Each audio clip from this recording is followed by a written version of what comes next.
السلام علیکم پاکستان، حمید نقیبی آپ کی خدمت میں حاضر ہے۔ پاکستان پر ایک نیا خاموش مگر خطرناک حملہ ہو چکا ہے۔ یہ کوئی بارڈر پر چلتی جنگ نہیں، نہ ہی گولیوں کی آواز سنائی دے رہی ہے، لیکن دشمن آپ کے گھروں میں، آپ کے موبائلز اور آپ کی فائلز تک گھس آیا ہے۔ آج ہم بات کریں گے ایک ایسے سائبر ہتھیار کی جس کا نام سن کر ہی ماہرین کے پسینے چھوٹ جاتے ہیں، بلو لاکر۔ یہ وہ ڈیجیٹل قاتل ہے جو آپ کی قیمتی فائلز کو اغوا کر کے تاوان مانگتا ہے، اور اگر نہ دیں تو سب کچھ ہمیشہ کے لیے ختم ہو جاتا ہے۔ پاکستان کی national cyber emergency response team NCERT نے ہائی الرٹ جاری کر دیا ہے۔ ملک میں اچانک رینسم ویئر اٹیکس میں دھماکے دار اضافہ ہو چکا ہے۔ اس بار ہدف ہیں پاکستان کے بڑے ادارے، کارپوریٹ نیٹ ورکس اور وہ سرورز جن پر حساس معلومات رکھی جاتی ہیں۔ اور حیران کن بات یہ ہے کہ پاکستان پیٹرولیم لمیٹڈ تک کو نشانہ بنایا گیا ہے۔ رپورٹس کے مطابق حملہ آوروں نے ایک رینسم نوٹ بھیجا جس میں کہا گیا پیسے دو یا فائلز ہمیشہ کے لیے بھول جاؤ۔ تو آئیے دیکھتے ہیں کہ یہ کیسے کام کرتا ہے اور کیا نقصان کرتا ہے۔ بلو لاکر دراصل ایک ونڈو بیسڈ رینسم ویئر ہے۔ یہ آپ کے کمپیوٹر یا سرور پر موجود ہر فائل کو انکرپٹ کر دیتا ہے اور ہر فائل کے آخر میں بلو ایکسٹینشن لگا دیتا ہے۔ آپ سمجھ لیں جیسے کوئی آپ کی لائبریری میں گھس کر ہر کتاب کا تالا لگا دے اور چابی اپنے پاس رکھ لے۔ یہ وائرس زیادہ تر ان راستوں سے آتا ہے۔ Number 1، fishing e mails. ایک لنک یا اٹیچمنٹ آپ کو بھیجی جاتی ہے اور جیسے ہی آپ لنک پر کلک کرتے ہیں تو حملہ ہو جاتا ہے۔ دوسرا طریقہ ہے ٹروجنائزڈ سافٹ ویئر ڈاؤن لوڈز کا۔ بعض اوقات آپ انٹرنیٹ پر کچھ سافٹ ویئر تلاش کر رہے ہوتے ہیں اور انٹرنیٹ سے ہی یہ معلومات جمع کی جاتی ہیں کہ کون سا بندہ کون سا فری سافٹ ویئر تلاش کر رہا ہے، اور یوں آپ کو ایک فری سافٹ ویئر کا لنک بھیجا جاتا ہے۔ جیسے ہی آپ اس لنک پر کلک کرتے ہیں تو آپ بلو لاکر حملے کی زد میں آ جاتے ہیں۔ حملے کا تیسرا طریقہ ہے کمپرومائزڈ ویب سائٹس۔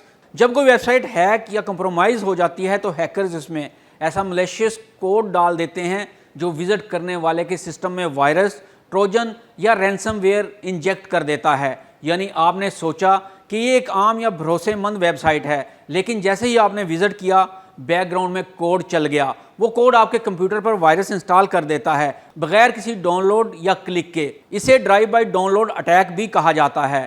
اور بلو لاکر جیسے رینسم ویئر اس طریقے سے بھی پھیل سکتے ہیں۔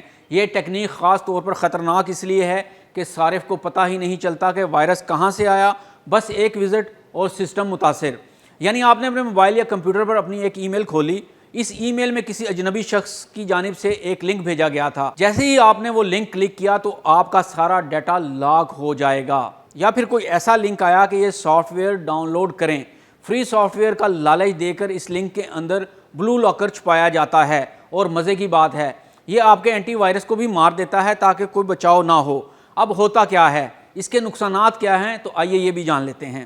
یہ محض فائلز کو لاک نہیں کرتا بلکہ نیٹ ورک میں پھیل جاتا ہے۔ ایک کمپیوٹر سے پورے ادارے کے سرورز تک بیک اپ سسٹم کو بھی مٹا دیتا ہے، اور بعض کیسز میں ڈیٹا چوری کر کے بلیک مارکیٹ میں بیچ دیتا ہے۔ یعنی اگر تاوان نہ دو تو نہ صرف فائلز گئیں بلکہ راز بھی بیچ دیے گئے۔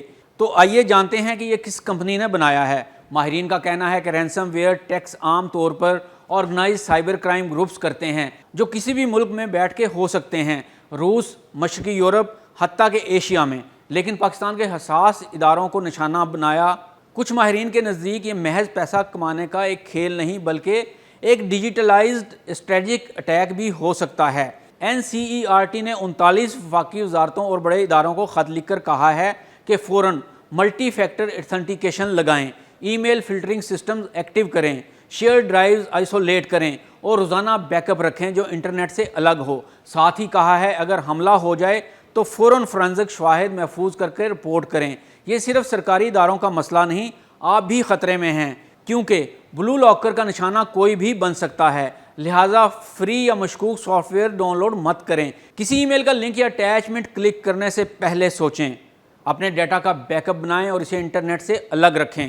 ناظرین، دنیا بدل رہی ہے، جنگیں بدل رہی ہیں۔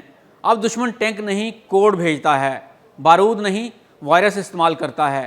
بلو لاکر جیسے حملے ایک وارننگ ہے کہ اگر ہم نے اپنی ڈیجیٹل سرحدیں محفوظ نہ کیں تو آنے والی جنگ شاید صرف سرورز پر ہی لڑی جائے گی، اور جیت انہی کی ہوگی جو سائبر دفاع میں مضبوط ہوں گے۔